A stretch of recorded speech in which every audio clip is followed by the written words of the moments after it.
Ebusia ma ya ma wakwa ba mfa mra ka wadwedwu medie so ene ebedwamdwu medie simbonten so na yebepie mu o Central Region Cape Coast MPP for your conference ya na ese ka wadwedwu medie di bibre wo free ha Newman College of Nursing Adaroma ene ye de ka wadwedwu medie de bre wo Newman College of Nursing nkwala ne beko school what nurse so aye de wo hwese dia wo hwehwe na ye kwale ntotoye no a obi awie school benya adwuma ayo nti bobode afa akwade ko school papa watumi anya exchange program Canada US ne ade na atumi amane ma akoyi papa Newman College of Nursing ewa twema Kumase ena meka ho asem nti hwe mo kwan etitafo akuku dam campus kama bus kama bibia de dana kwan mu a eboa ma ene nurse adwuma ekoyi si e de bra wo ha ne mrantie ne bi na ebedi nkomo ene ka wadwudwumade na politics de bia meka efa niema ne hihye ya de atokwan mu de akoso de ebekoso ene nsem ne de bebre one day say 150 free SHS ne ade Ghana yesika sem na ekosen Ghana for better omadwen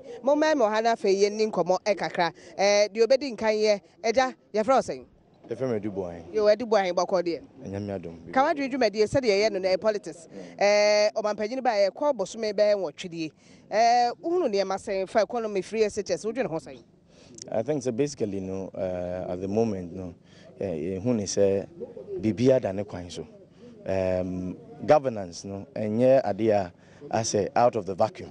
Oh sorry, I know we be we. If you be an NDC for what to my na kwakodru. Ene no mana akokoso ne corruption ne hono mana. It derailed the basis of the economy. Nti afei na omampanyi etoto no mayi. Na yenim se so to no mayi na open yi so a you must lay a very good foundation. Into the foundation no ene we. Toto. And then Ghanaians will be happy. By the time we clock the 4-year mandate now, yeah, mind for now. No, but say the free SHS is a thing now. Juma. Yeah, na me be say be no motana se no motimeka say adding in a young farmer obia within the secondary sector. But yes, there's always a starting point. Now started if we wanna, then the next budget, but then it becomes a free flowing thing. Because power said nay, young mo can be as we be in fear 9. Then fear 9 no campaign mo ye. Much like Madrid said, Bosumi Ebia June no ye de a year 150 Bania de and then Frasi mum or Mampagini air baby hema be to me so a work confi honor di Frasi. And this is 4 boy, which is as a more Manisubrimo. There be a Yanukra, Yanizumbre, a cra, a Yanioma Pana president in the 2 aquam. And there, ye baby be baquano. There be no natures and Yakano, and in Amnaqua so eba. Until at the pa president no, at the bar. Na ye baby delegates conference who are high, baby BSA factory yano, Ama Masha see, a bema, Nioma pa akoso, a wana bem. We are no free way economy in the Oh, yeah, previous government, no, you to amount to 2 years me, and to not fianza, your president, your vice president, or more to 2 years me, my economy, ejina, which should be a kakakona, Nioma edge, ne ye pa. Yeah, but that's papa. Kawajuju medie ye free a Central Region. Precisely, University of Central Region, Cape Coast way, they can want me, die frozen. A friend Bernardo Druniaco. You didn't come out ever and some of course or Ghana home, only say. And some of course, Ghana, dear. I say, Union, I were Heidi, who said be a Koye during the previous administration and Yaman Koye, but a fin and another Danko Kufado. On in the BDH, Dr. Alhaji Mahmoud Bawumia, or my bar or mine or DSC a question, and so I echo. And see him say, ain't you being concluded 4 years in a day? Ghana for who say, I hear you, my pa, or my sign twice. One more cranium as well, mobile.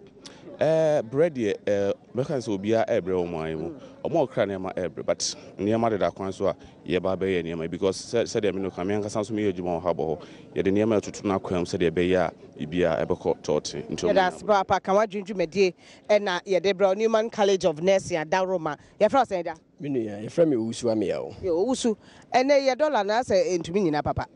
Oh, many about me, there was a bit brave, Michem with you for the Mashafu. Now, the Tiana say, Mompaini and another Danko Kufuado. Mrao by ye who say, a better economia, Sebi, a bubune. Namumni, Muno economic team, led by Dr. Mahmoud Bawumia, the Vice President, and any team to no Masede Beya, Ghana Befana Tuma Perfra. Nina Muniato to a Yimpu, ye started Boshe Share Ghana for one district, one factory. Into Congress, Yabano, Cape Kusuno, and Yadia say conference, and Yadia say. Ebabeji ni kwa anasi abedwendwen party mu kwa namu ye banso a yede mpuntuo nam nti ene dadue one district one factory e hye ase e wa akunfi na akwa yede aso e bofom ene dadue yo ye to aso kawadwudwu bede ene yede brewo yo Upper East Regional Minister wonte nka e wo TV so papa wo mo fa ni nyina otumi sa wonte nka ebisa ne se ofi Upper East nti na Yebeka Brofo kakra. Sir, what's your name, sir? Your name? Oh, Titi Yebeka Tree. Who's it? Yebeka Tree. The Titi Yebeka Tree. But your first. Who say you were conference? Conference na since Yebene day. Yenyan Francia, Yafia, when the bedding come kakra. Origin to say. Obako, Upper is your fan power. And come over now the region hall at the break. One more regional conference. Yes, some resolution. What was the resolution? Moya resolution wa regions no one say dey national mo region Upper East regional minister nenemiano dey resolution amoye who say international regional conference no conference Badwam His Excellency the President Nana Addo Dankwa Akufo-Addo to fulfill his vision for this country. So ya person ya one dam one village no but one this one factory no yɛde ka ho pɛsi yɛyɛ saa no dwuma baba bebree na youth no bayɛ dwuma yɛ na wohu sɛ youth yɛ dwuma yɛ deɛ country peace wɔ hɔ na adwuma ni hɔ deɛ abɛyɛ den ba paa na wohu sɛ ɔyɛ transformational leader na wohu sɛ yɛsi yɛmbɔ mpa ma no te ne vision ɔyɛ kamakama ma paa yɛda ase yɛne communication minister ɛni nkɔmmɔ maame Esla Ekofo yɛne ne ntwetwe nkɔmmɔ kakra ɛna yɛmbisa say no conference yɛsɛ a video yɛma wakɔ aba yɛnua ɛno a yɛhu wɔ akumfi one district one factory na wɛ na me wɔ hɔ ɛkɔ sɛ yɛnura ɛkɔ yie paa na ɛnyɛ asɛm keka kɛkɛ ɛnyɛ bɔhyɛhu yɛka sɛ one district one factory yɛde bɛyɛ adwuma no yɛahyɛ aseɛ free SHS yɛbɛhyɛ aseɛ one constituency $1 million eba ni nyinaa toatoa so yɛyɛ ayi foundation yɛtu fapem na wie nti nkakrakra yɛhyɛ Ghanafoɔ bɔ sɛ yɛni wɔ hwamɔ na Awurade adom nti ne yɛaka ni nyinara yɛbɛyɛ no baako.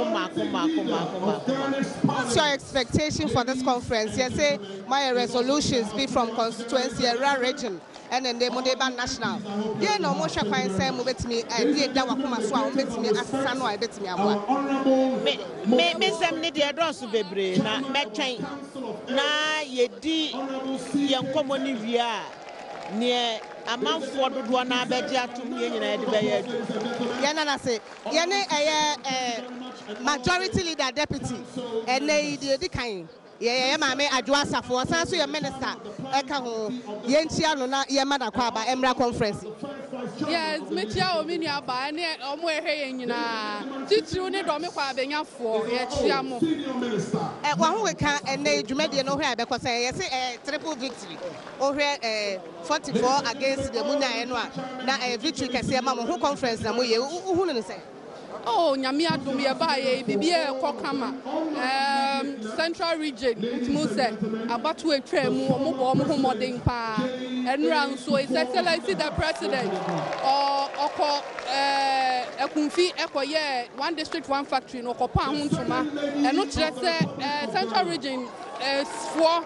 Edana kuma so papa nti ene yenim se bibia bekoswa bonidie bia so ensie na who say other political parties and so are fully represented. I've seen the National Democratic Congress waha me who CPP for waha any other political parties waha. I think saying that was say yakono no oman no etimi ekon kan nti we expectation mo constitution my constitution, no, hoping said there will be some changes. What expectation would they say?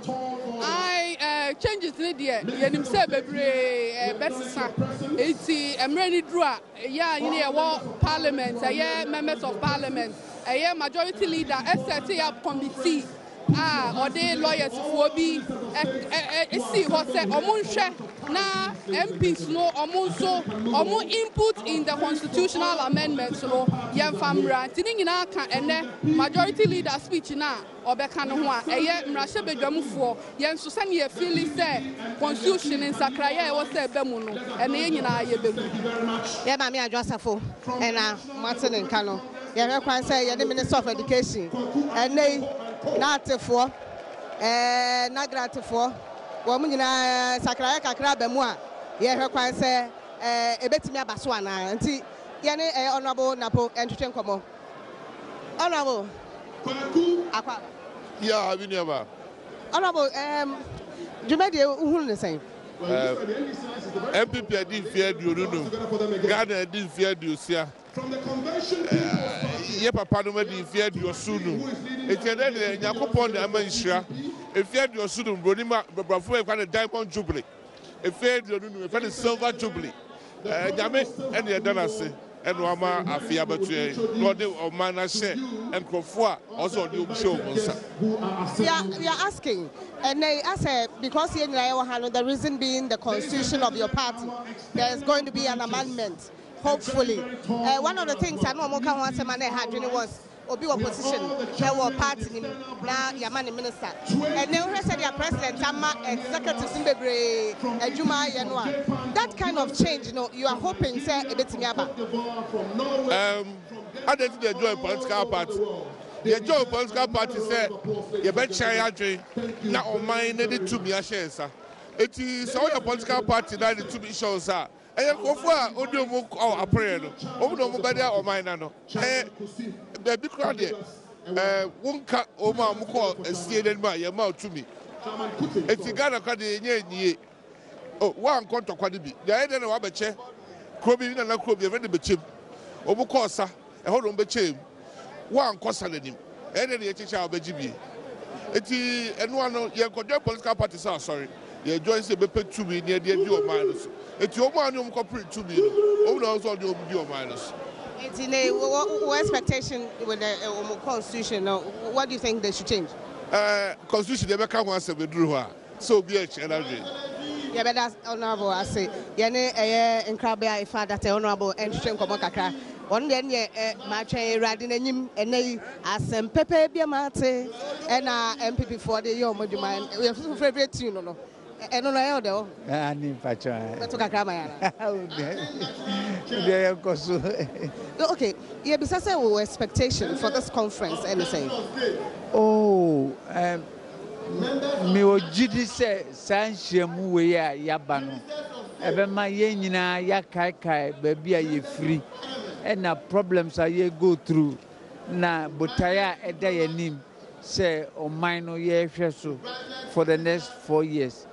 Me very sure say at the end of this conference MPP be stronger, more united, more focused na yakoyenim akudin kunim bio. Do you think, sir, security-wise, MPP is ruling well? What was security ministry paying with all the police issues and stuff like that going on? Be other than that, security-wise. Well, no cry woman say, or mind be and I say, Krobia, problems. Yeah, new patriotic party so. Yeah, management so. Yeah, were problems in Kakra, but by and large. Nyamiadum Oceania Ekosu and Shishaya Yadia Kwansua MPP we are doing well, very, very well. Yeah, but then I say, I said the chairman or central region and Omaban Kwai Amanakasa. Yeah, Juma Diana and Abacosono, Adom TV and Kamemo, Yabama to me, Ashebi. You, yeah, to us so. As the French say, c'est la vie. Such is life. Ups and downs. But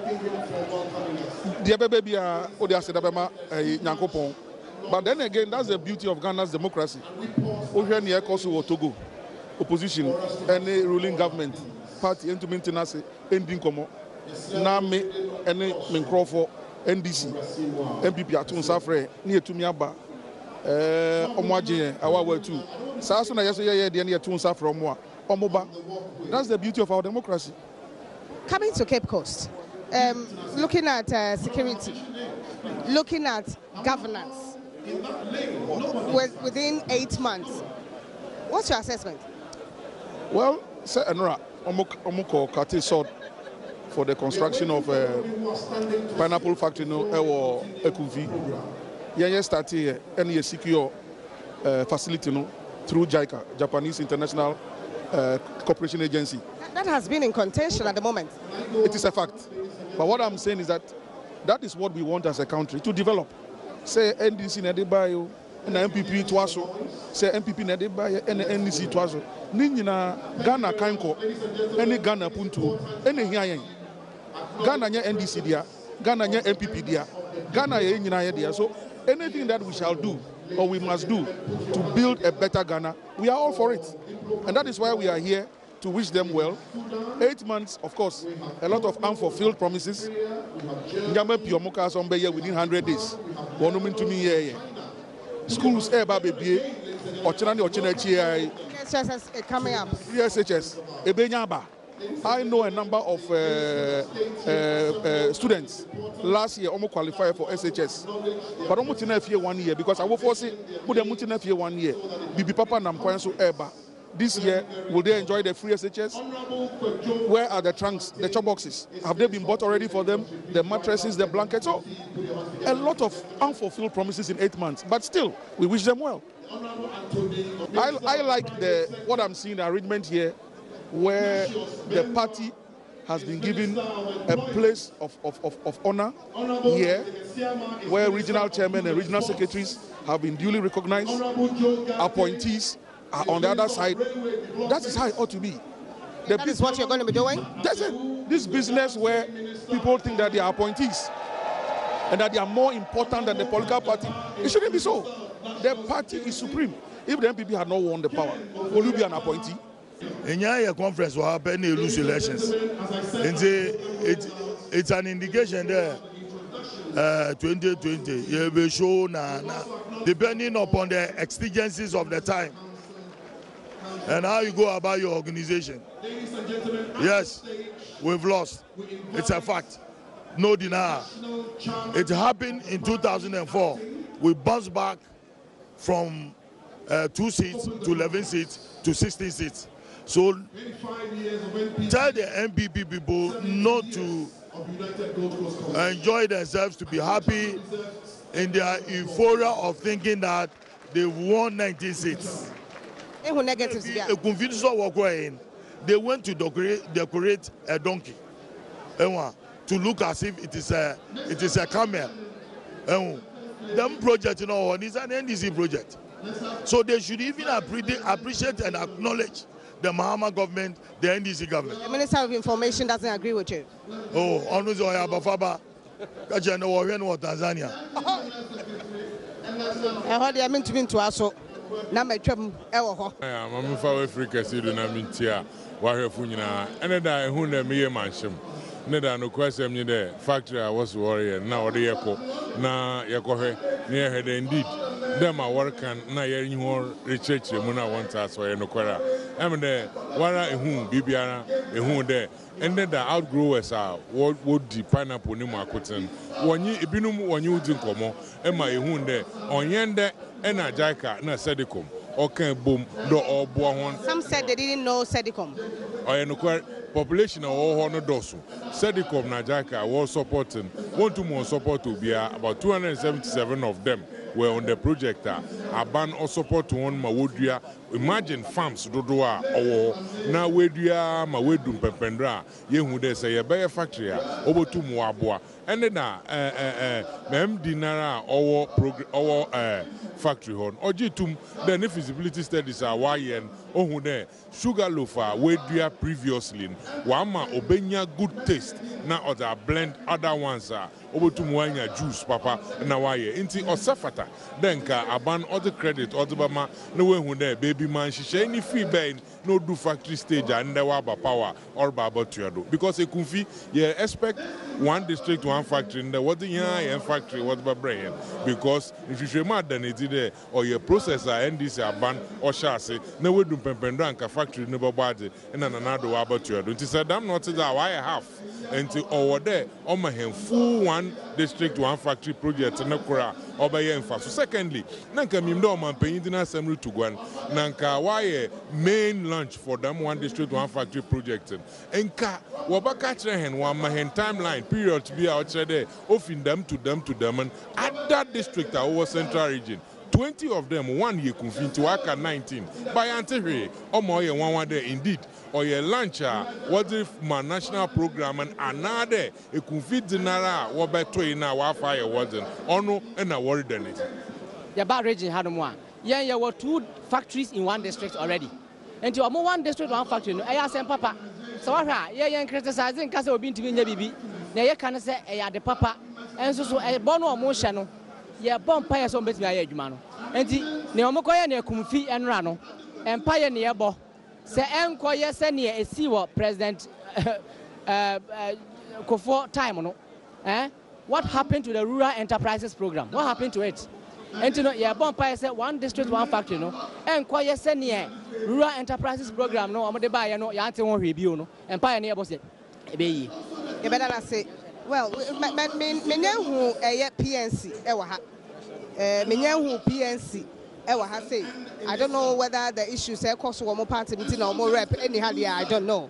But NDP Nana Kunedu Adima Rollins, the party my rep wa ha. One village, one dam. And in the chronic Benina and say Nipan a woman Timamufo Nankasano. I was say you orient mobilizers, to the goals of 75 promises in Yabano. But I can see your political party colors on you. Oh, my idea machine, I am a political color. So they say, I mean, everything that I have here is the color. We are green a woman. But Titru, you can say, the economy, no. On my sick as some Sankayatadia, because they say, actually, I mean, I say actually, and I quite to say, you hear or ya dear ye. I just oversign a sunny.